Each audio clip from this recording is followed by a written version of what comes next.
बिस्मिल्लाहिर्रहमानिर्रहीम। दोस्तों, मैं अताउल्लाह टिल्लों एक दफ़ा फिर आपकी खिदमत में हाजिर खिदमत हूँ। और आज मैं इसराइल अमेरिका गठजोड़ और जो कुछ इस हफ्ते में अमेरिका ने या ट्रंप ने पाकिस्तान और मुसलमान मुल्कों के साथ किया है, उस पर कुछ रोशनी डालना चाहता हूँ। तो हुजूर, बात यह है कि इसराइल और इसराइल का वज़ीर आज़म नेतन्याहू ये फैसला कर चुके हैं। थोड़ा सा मैं पीछे जाना चाहूँगा कि दुनिया में जितने भी मज़ाहब हैं उनमें हर मज़हब किसी न किसी का इंतज़ार कर रहा है। इसी तरह यहूदी भी किसी मसीहा का इंतज़ार कर रहे हैं, और वो मसीहा जो है नेतन्याहू बनना चाहता है। वो कहता है कि मैं क्यों ना वो मसीहा बनूं जो कि हज़ारों साल से यहूदी जिसका इंतज़ार कर रहे हैं। आज जो नेतन्याहू ने बहुत लंबी चौड़ी प्लानिंग की है, और सबसे पहले उसने अमेरिका को अपना दोस्त, अमेरिका तो खैर पहले ही दोस्त था जी, इसमें दो राय नहीं है। जब से हमने जो दुनिया देखी होश संभाली है, अमेरिका जो है वो इसराइल का दोस्त है। लेकिन अभी जो ताज़ा है ट्रंप, मैं कहता हूँ ट्रंप इलेक्शन जीत ही नहीं सकता था। आप खुद अगर इलेक्शन याद है आपको ट्रंप के, तो आप देख रहे होंगे कि ट्रंप का एक दिन पहले तक था, किसी को यकीन नहीं था कि ट्रंप इलेक्शन जीतेगा।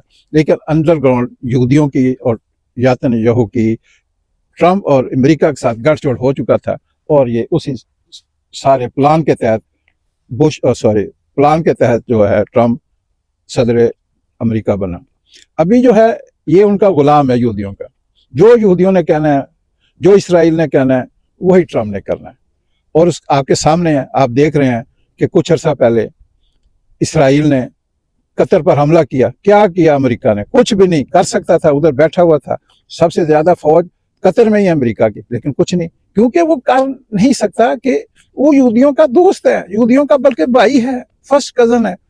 तो भाइयों मुसलमानों, कोई होश के नाखन लो, अपने आप को संभालो। देर तो बहुत हो चुकी है, इतनी देर हो चुकी है कि अब मुझे तो नहीं नजर आता कि आप समझ सकेंगे, लेकिन फिर भी कोशिश करने में कोई हर्ज नहीं है। आपने देखा है कि मुसलमानों के साथ अमेरिका में क्या हुआ, अक़वाम मुत्तहिदा में कितने तकरीरें हुई, सदर फलां मुल्क का सदर उसने। लेकिन बाद में इसराइल ने क्या, उसने कहा खबरदार, शट अप, मैं ग्रेट इसराइल बना के रहूंगा, कोई दुनिया की ताकत मुझे नहीं रोक सकती। और हकीकत है, मैं कहता हूँ ये हकीकत है, कोई माने या ना माने, ग्रेट इसराइल जरूर बनेगा। दुनिया का पहिया चल रहा है, सदियों से हमने भी देखा, आपने देखा, मुसलमानों को भी अच्छे अच्छे दौर आए, ईसाइयों को भी, लेकिन इस टाइम जो है वो यहूदियों का दौर है, यहूदियों का वक्त है। उसने बड़ी प्लानिंग के साथ मुसलमानों को निस्तो नबूद कर दिया। किसी मुल्क, मुसलमान मुल्क के पास क्या है? कुछ भी नहीं है सर, कोई नहीं है, कोई कुछ नहीं कर सकता। पाकिस्तान भी क्या करेगा? कुछ नहीं कर सकता। आप देखा नहीं है, कुछ दिन पहले वजीर आज़म पाकिस्तान और हमारे सिपह सलार कहाँ थे? उसके साथ टेबल पे बैठ के खाना खा रहे थे सर, अमेरिका के सदर के साथ, ट्रंप के साथ। तो उन्होंने, बल्कि उसने उसको, मेरे हिसाब से गुस्सा है अमेरिका पाकिस्तान के साथ, नाराज है। उसने उसको कहा है इन दोनों को, खबरदार आपने कोई हरकत की तो। और अमेरिका के आगे पाकिस्तान की क्या औकात है सर? और दोस्तों, ये बहुत खतरनाक बात है। मुसलमान जो हैं ये बहुत पीछे जा चुके हैं, और इसराइल बहुत आगे है।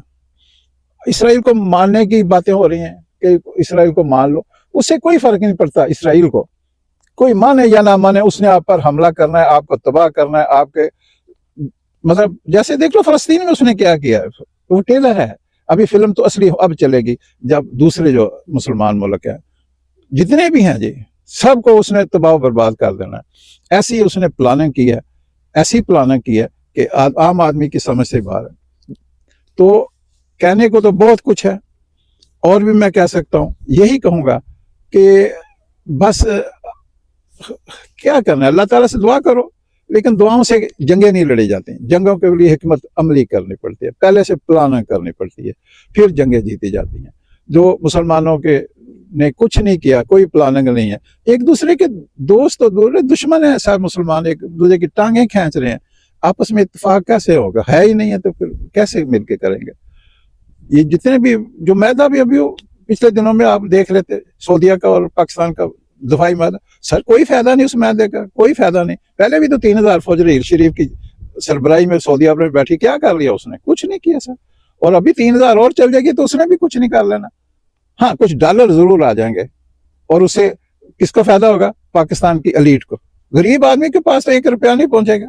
اوپر انہوں نے جو بڑے سیاستدان یا بڑے لوگ ہیں جو پاکستان کے 10%, انہوں نے کھا بھی جانے ہیں, اور نیچے تک پھر وہی فاقے ہیں, مزدوری کرو گے تو روٹی کھاؤ گے. ان کا کوئی بارہ پاکستانیوں کو بننا نہیں ہے. اور بہرحال باتیں جنگ کی ہو رہی ہیں, تو جنگ سر تیار ہے, بالکل تیار ہے, بالکل تیار ہے. کسی ٹائم بھی حملہ پاکستان پہ بھی ہو سکتا ہے, ایران پہ بھی ہو سکتا ہے, سعودیہ پہ بھی ہو سکتا ہے. جتنے عرب کنٹری ہیں, مسلمان کنٹری ہیں, ترکی سمیت, کوئی بھی محفوظ نہیں ہے جی. سب پر حملہ اسرائیل کرنے کو تیار ہے. بلکہ بہتر ہے, وہ تو ایک ایک دن پتہ نہیں کیسے گزارا ہے, کیونکہ اس نے وہ مسیحا بننا ہے جو یہودیوں میں آنا ہے, وہ یتنجہو نے بننا ہے.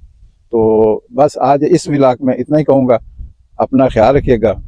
کلدہ پلاتے کل دی خیر. پاکستان زندہ باد.